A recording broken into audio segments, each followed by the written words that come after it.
Мөсөн талбай дээр 20 гаруй авьяаслаг уран гулгагч бэлтгэл хийж байна. Эдгээр залуу тамирчид аль хэдийн суур техник ур чадвараа эзэмшсэн ч суралцах зүйл байсаар байна. Учир нь өнөөдөр тэднийг уран гулгалтын спортын домог тамирчин, Олимпийн 2 удаагийн аварга, Дэлхийн 2 удаагийн аварга, Европын 3 удаагийн аварга, Зөвлөлт бод улсын гавьяат мастер Артур Димитриев дасгалжуулж байна. Чебурашки элементийг ч бид яг тэгш тогтоож чаддаггүй шүү дээ, тийм ээ? Харин бид үүнийг зүүн тийш эцэгчүүд сууж байгаа талын ашиглага руу чиглүүлж цуглуулна. Ингээд чебурашка болно. Ойлгомжтой юу? Ийм бэлтгэл танд таалагдж байна уу, тийм ээ? Яг юунд таалагдж байна? Олимпийн аварга цолтой ийм өндөр түвшний дасгалжуулагч бидэнд ирж тайлбарлаж зааж өгч байгаа нь маш том боломж. Дасгалжуулагч маань бидэнд өмнө нь хийж үзээгүй цоошин даалгаврууд өгч байна. Бид анх удаа ийм хөтөлбөрүүдийг хийж үзэж байгаа нь их сонирхолтой. Артур Валериевич бэлтгэлийг нягт шахуу явуулсан. Аварга мөс баг байна гэж тайлбарлажээ. Гэсэн ч манай тамирчид боломжоо алдалгүй өөрсдөө сайн талаас нь харуулж чадсан байна. Үнэхээр сайхан сэтгэл төрлөө. Тэд сонирхолтойгоор хүлээн авч анхааралтай сонсоо зогсохгүй хамгийн гол нь хийж туршиж байна. Шинэ хөдөлгөөн гэдэг эрсдэлтэй тамирчид тэр бүрд зоригддоггүй юм. Харин эдгээр хүүхдүүд оролдож үзээд нэлээд амжилттай гүйцэтгэлээ шүү.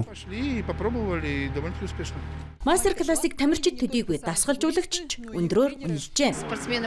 Манай тамирчид асар их туршлага, шинэ ур чадвар авлаа. Үүнийг цаашдаа мөсөн дээрч зааландч бэлтгэлдээ ашиглана. Артур Валериевичийн заах арга барил энтхийн бэлтгэлээс ялгаатай зүйл ажиглагдав. Тэр маш олон шинэ дасгал авч иржээ. Заримыг нь бид өмнө нь ч ашиглаж байсан. Гэхдээ шинэ сонирхолтой элементүүд нэмэгдлээ. Ростелеком компани 2011 оноос хойш оддын зам нэртэй спорт нийгмийн томоохон төслийг хэрэгжүүлж байна. Энэ хүрээнд Оросын 50-аас дээш хотод сургалт мастер класс зохион байгуулжээ. Харин Улаан-Удах хотод ийхүү 2 дахь удаага болж байгаа бөгөөд анх удаа олон улсын хэмжээний мастер Антон Гликов уг арга хэмжээг удирдан явуулж байна.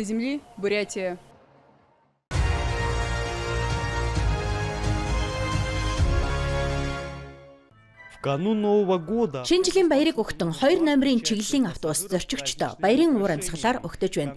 Тасалбар таслагч Елена Магазеева өөрийн гараар чимэглэл хийж өнгийн тууз, өнгөлөг зураг үлгэн, өвлөн өвгөн засан охинтой жижиг гацуур хүртэл байрлуулжээ. Танд автобусны шинэ жилийн чимэглэл таалагдж байна уу? Сайхан болжээ. Хичээсэн тодорхой байна. Би автобусаар яваад байдаггүй юм уу? Та харалтаа саа, тууз, зураг, мишура, картинки. Энэ бүхэн сайхан юм аа. Ястай гоё. Шинэ жилийн уур амьсгал оруулж байна. Үнэхээр онцгой байна. Гойч зохиж. Автобусны цонхон дээр шинэ жилийн гацуур уралдаанд оролцсон хүүхдүүдийн бүтээлийг байрлуулсан байна. Энэ уралдаанд хүүхдүүд янз бүрийн материалаар гацуур хийх ёстой байсан. Баримлын шавар, цаас, давуу, янз бүрийн шигтгэн ашигласан. Хүүхдүүд эдгээр бүтээлийг эцэг эхтэйгээ хамт хийсэн. Манай уралдааны гол зорилго нь гэр бүлийн уламжлалыг бэхжүүлэх явдал байсан. Нийт 12 шилдэг бүтээлийг шалгаруулжээ. Одоо тэднээс хамгийн содон бүтээлч 3-ыг тодруулах үйлдэлээ. Ялагчдыг автобусны зорчигчдын санал хураалтаар сонгох юм аа. Шинэ жилийн гацуур чимэглэлийн уралдаанд зорчигчид таалагдсан зургаа сонгоод ийм жижиг цаасан дээр дугаарыг нь бичиж саналын хайрцагт хийж өгнө. Аль гацуурыг сонгов? 3 дугаартай. Яагаад 3-ыг сонгох болов?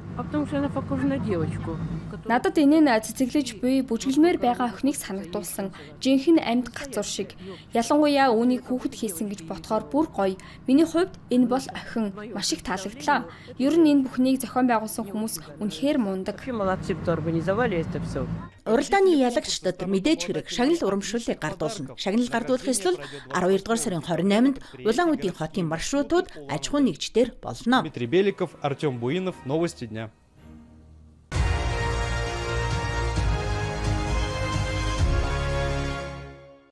Раннее утро Өглөө эрт баярын урамсгалтай галт дэрэг Читагийн вокзалд зогсно. Зорчигчид өвлийн үлгэрийн ертөнцид умбах гэж яаран сандран сууцгаана.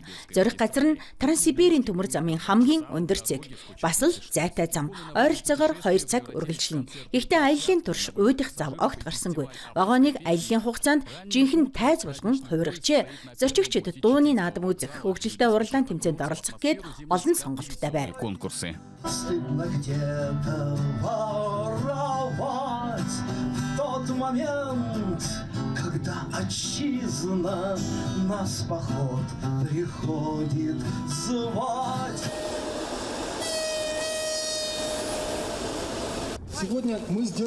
Одоо бид энэ цэгийг олно. Далайн түвшнээс дээш 1019 метрийн өндөрт орчих Транссибирийн оргил хаана байна вэ? Заавар шилцгаая, саадах хэрэггүй. Участники прошли Оролцогчид нийт 3.5 км замыг туулж Транссибирийн хамгийн өндөр цэгт хүрлээ. Жухам эндэл алдарт флешмоб болдог. Хүний хамгийн урт долгион үүсгэх өвлийн уламжлал 7 жилийн өмнө өөр байгалийн хязгаарын засгийн газар Оросын газар зүүн нийгэмлэгийн дэмжлэгтэйгээр эгэлжээ. Хүмүүс хангалттай цуглаллаа. Өвлийн аялалд гэр бүлээрээ, найз нөхдөөрөө олноороо оролцсон байна. Самая высокая точка над уровнем моря. Вот. Отлично. Пошел. Осторожно.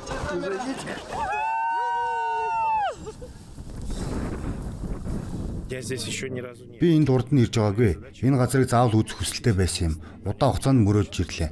Аяллаа хамгийн гоё нь хамт явсан хүмүүс байна. Өөрийнхөө мөрөөдлийн нэгийг биелүүлэхээр найзуудаа дагуулж ирсэн. Хүн бүр адал явдал дуртай. Ялангуяа нутаг орноо нүдээр үзэж бахархах ийм адал явдал гоё штэ. Дээрээс нь цас гинт орсон бүрт сайхан байлаа. Порадоваться. Би диплом ажлаа бичиж байхдаа Хилог Чита тургуутгүй чиглэлийн хэсгийг судалж байсан. Учир нь энэ бол хамгийн өндөр өгсүртэй хэсэг. Онлын хувьд маш сайн мэддэг байсан ч боддоор хараагүй. Маш их сэтгэл хөдлөлөө. Байгаль үнэхээр гайхалтай, хүчтэй мэдлэг биднийг бүр алмааруулсан. Хэдийгээр хүйтэн байсан ч бидэнд тийм ч том асуудал биш. Дасчихсан хүмүүс шүү дээ. Аялын маршрутыг зохион байгуулагчид ийхүү аялж амрах сонирхол жилээс жилд нэмэгдэж байгааг онцолж байна. Цаашид Түжи Land Art Park-т хүрэх шинэ чиглэл нээхээр төлөвлөжээ. Бид Түжи парк руу нэг туршилтын аялал хийсэн. Гол асуудал нь сүүлийн хэсэг юм. Хамгийн ойрын өртөөнөөс хүрээлэнгийн нутаг дэвсгэр хүртэл зорчигчдыг яаж хүрэх вэ гэдэг нь байгаа юм. Тэнд автобус хэрэгтэй. Хэрэв бус нутгийн засаг захиргаа Түжи хүрээлэн хамтран энэ асуудлыг шийдвэл тогтмол аялал явуулах боломжтой. пока одни готовятся к Зарим нь баяраа гэртээ ухтаж байхад 250 гаруй зорчигч аль хэдийн үлгэрийн аялалд гарч Транссибирийн төмөр замын хамгийн өндөр цэг хүртэл хурдлан давхижээ. Дараагийн ийм аялал 1 жилийн дараа болно. Евгений Жеребцов, середина земли, Забайкальский край.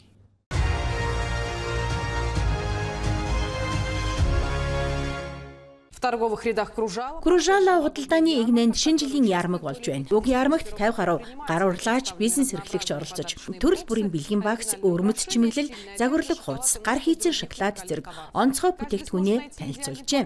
Энд хүн бүр өөрийн төсөвт тохирсон бэлгийг олж авах боломжтой. Боломжийн үнэтэй багцаас эхлээд гоёмсог үнэт эдлэл хүртэл өргөн сонголттой. Яармаг олон хүний анхаарлыг татаж өглөөнөөс эхлэн Якутскийн оршин суугчид төрөл садан найз нөхдөдөө зориулсан бэлгээ идэвхтэй худалдан авч байна. Своих родных и друзей. Би гар хийцэн шоколад хийдэг. Бараг бүх бүтээгдэхүүн маань хүүхдэд тохиромжтой. Мөн хамт олон ойр дотныхонд бэлгэлэхэд сайхан. Бид чиг хандлагыг ч анхаардаг. Энд Лабобу, Harry Potter-ийн сэдвтэй мөн якут хэл дээрх шоколад би маш сайхан яармаг болж байна. Би жил бүр оролцдог. Уур амьсгал нь үргэлж баярын хүмүүс ч их ирдэг. Манайх мөнгөн идэл танилцуулж байна. Якутууд биднийг мөнгөн арт түмэн гэдэг шүү дээ. Бид мөнгө гуйл ашигладаг. Энэ бол манай гэр бүлийн бизнес. Бүхнийг өөрсдөө хийдэг. Өмнө нь ихэвчлэн эмээнээр авдаг байсан бол одоо залуу бүсгүйчүүд сонирхож авч байна. Шинэ жилийн бэлгэнд чих авдаг болсон.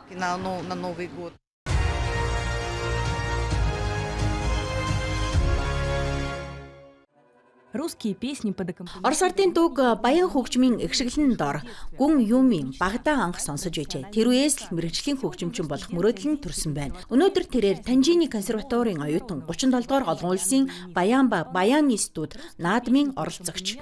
Тэрээр хөгжмийн зохиолч Ван Шушэний Бээжингийн дуурийн сэтгэгдэл хэмээх бүтээлийг төлөвлөлөө. композитора Ван Шушена.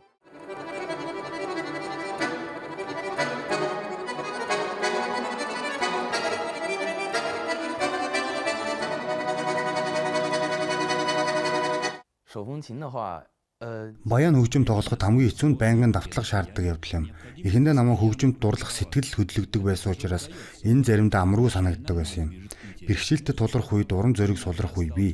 Гэхдээ үүнийг даван туулахын төлөө хичээж байна. Но работаю над преодолением этого. Важно не только изучить Хөгжмийг зөвхөн техник талаас нь эзэмших бус сэтгэлийг ойлгох нь чухал. Энийн тулд Лин Цинхан Орос улсыг зорж Генесийн нэрэмжит хөгжмийн академид суралцж байна. Тэрээр жин ихтэй ойролцоогоор 10 кг баян хөгжмөөр аялгауг хэрхэн уянгалаг хөнгөн эрхлүүлэхийг энд сурчээ.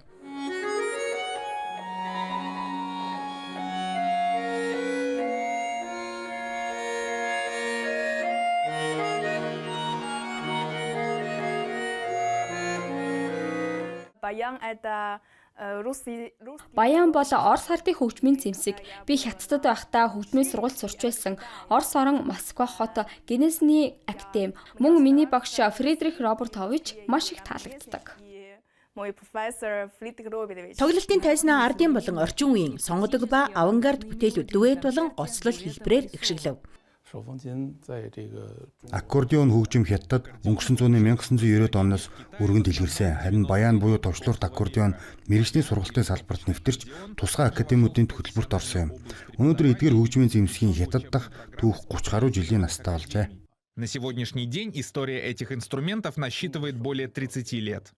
методики Хоёр улсын сургалтын арга барил бараг ялгаагүй гэдгийг уран бүтээлчид онцолж байна. Учир нь Хятадын сонгодог хөгжмийн сургуулийн суурь нь Оросын багш нарын оролцоотойгоор тавигдсан юм. Бид миний дотны найз Ло хаантай багш нар ч гэсэн өөрсдөө тоглосон үгүй гэж маргалцсан юм. Тэгээд наадмын захирлын хувьд би мань хүнийг ганцаарнг нь орхихгүй өрөөж бас тоглоно гэж амласан.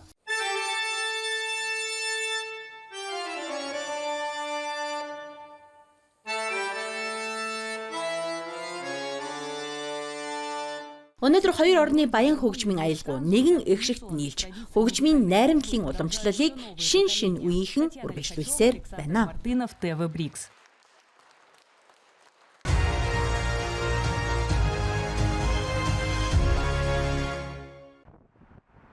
Чунцине тестовый участок. Чүнцийн хотод бие даасан жолоодлогын системтэй автомашин ашиглахыг зөвшөөрсөн туршилтын бүс нь дотоод тойргийн хурдны замын хамгийн ачаалалтай хэсгүүдийг хамарч байна.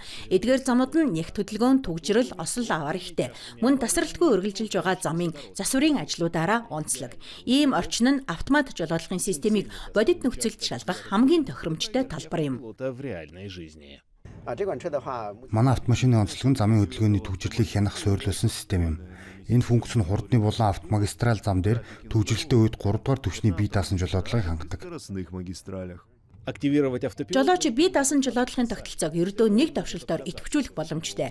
Үүний дараа жолоодлогын гар ажиллагаанаас чөлөөлөгдөж, өөр зүйлд анхаарлаа хандуулж болно. Гэхдээ тээврийн хэрэгслийн ашиглалтын явц дах аюулгүй байдал нь бүх талуудын хамгийн чухал анхаарах асуудал хэвээр байна. Заинтересованных сторон. Манай туршилтын үйл явц 3 үе шаттай. Загварчилсан зохиол бүхий туршилт, туршилтын зам дээрх шалгалт, мөн бодит замын нөхцөл дэх туршилт юм.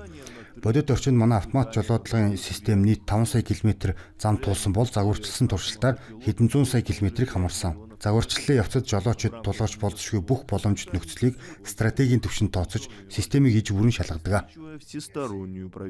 Сценарий тестирования автопилота охватывает. Автомат жолоодлогын туршилтын зохиол нийт 185 өөр элементийг хамарч байгаа нь улсын стандартаас 49% илүү үзүүлэлт юм. Нэг нарийн төвөгтэй зохиолыг гүйцэтгэхэд дунджаар 38.9 км зам шаардлагатай бөгөөд туршилтын 36% нь хэд эрсдэлтэй нөхцөлд явагддаг. Хөгжүүлэгчдийн хэлж байгаагаар эдгээр үзүүлэлтүүд нь системийн аюулгүй байдал дасан зохицох чадварыг бүрэн нотолж байна. Заданными эксплуатационными параметрами. Бид хэрэглэгчдэд хүний жолоочоос давсан түвшний аюулгүй байдлыг хангах зорилготой. Үүний тулд бид болж буй явдлыг таних, шийдвэр гаргах, удирдлагын системүүдээс эхлэн цахилгаан хангамж, тоормос, жолооны систем хүртэл бүх чухал хэсгүүдэд давхар нөөцлөлт хийсэн юм. Эцсийн дүндээ бие даасан жолоодлого нь Хятадын хэрэглэгчдэд аюулгүй найдвартай тээврийн түвшинг бий болгоно. Салбарын шинжээчдийн үзэж байгаагаар 3 дугаар түвшний бие дасан жолоодлоготой автомашин зориулсан үндэсний анхны улсын дугаар олгосон нь Хятад улс зохицуулалт технологи хэрэглээний түвшинд системтэй ахиц гаргасны илрэл юм. Энэ нь нэвтрүүлэлтээс зохицуулалтын манлайлал руу шилжиж байгааг харуулж байгаа явдал юм.